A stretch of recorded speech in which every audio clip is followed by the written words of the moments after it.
Hello ladies and gentlemen, welcome back to another mildly interesting video, and man, I could sure go for a pizza right now. Our very convenient pizza box.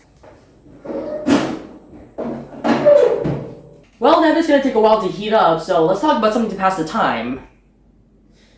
Want to talk about delivery services? Kiki's Delivery Service, the 1989 documentary film by Hayao Miyazaki, animated by Studio Ghibli. See, back in the day before Uber Eats and DoorDash even existed at all in the first place, people needed other ways to deliver around stuff. And there was one method that was interesting to Hayao Miyazaki at the time: broomsticks. It was so fascinating that was actually what created Kiki's Delivery Service in the first place. He created a little fictional telling of this kind of delivery service thing. And before you go on how people can put in fake information and misinformation and all that stuff in documentary films, believe me, people can get away with anything at this point. Just look at Queen Cleopatra. I think I might need to fact check that history, but regardless, Kiki's Delivery Service is still a great coming of age story that still holds up to this day in my opinion. I watched it kind of recently, like back in December, and I enjoyed it a lot. There are some things, however, that I am not a big fan of, but it's also understandable in the story. First things first, the visuals and the soundtrack. Obviously, it's going to be done incredibly well. The visuals are incredibly comforting, and the soundtrack fits the movie very well. I mean, it's Hayao Miyazaki, it's Joe Hisaishi, it's Studio Ghibli. Of course, it's going to be looking good, and it'll be sounding good. Now let's talk about the actual movie itself. At its core, Kiki's Delivery Service is a coming-of-age story, so it's pretty much focusing on the character journey.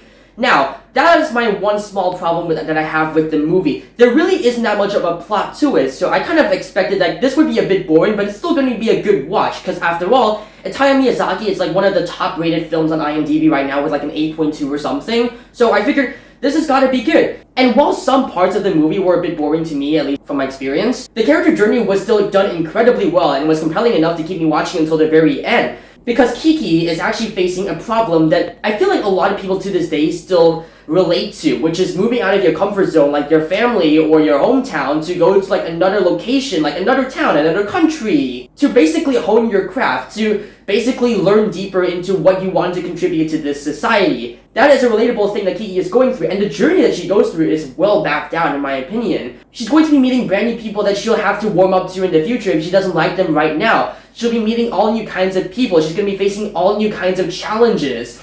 That scene where it's like she experiences her own artistic block in a way, that scene was really relatable, and I really like how they actually portrayed it so that you can still relate to it, even though like she's studying witchcraft and you're probably studying like, what do people study these days again? So yeah, once again, while the lack of a plot definitely kind of like makes the movie a bit boring at like a few points here and there, the overall character journey is compelling enough and interesting enough that it keeps you to the very end. And what I'm actually impressed at this movie is that while there was like no like MacGuffin to like clearly define like once she gets this item, then her journey is over.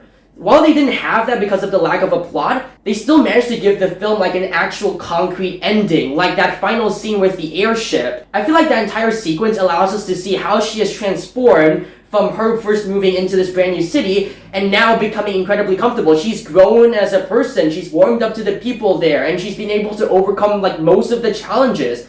I feel like the airship sequence is actually a really great ending, despite the fact that there really isn't that much of a plot, so you might not expect like an ending to this kind of story of sorts. I'm actually really impressed with how they did that. Compared with other movies like, say, Stand By Me, where like the movie ends once we find the dead body because the poor kids are looking for the dead body. Or say Spirited Away, which was actually another Hayao Miyazaki film. Basically, the premise of Spirited Away was we need to get our parents back into their human form from their pig form and then leave this place. Now, we do achieve that at the end, and that does give it a more tangible ending, but I'm surprised Kiki's Delivery Service was able to do that despite the lack of like a final ending goal or like a MacGuffin to get for Kiki. I'm actually pretty impressed by that. It's actually really amazing. So overall, Kiki's Delivery Service, while I feel like there's a bit of a problem with the setting up the end goal, everything else is well done in my opinion. And is that fire? Well, I don't have a fireplace. I do have an oven though. And there's stuff in it. Okay, I've learned two things right now. One, make sure you take out the food out of the box before you put it in the oven. And two, this is about to be the best charcoal pizza I've ever had.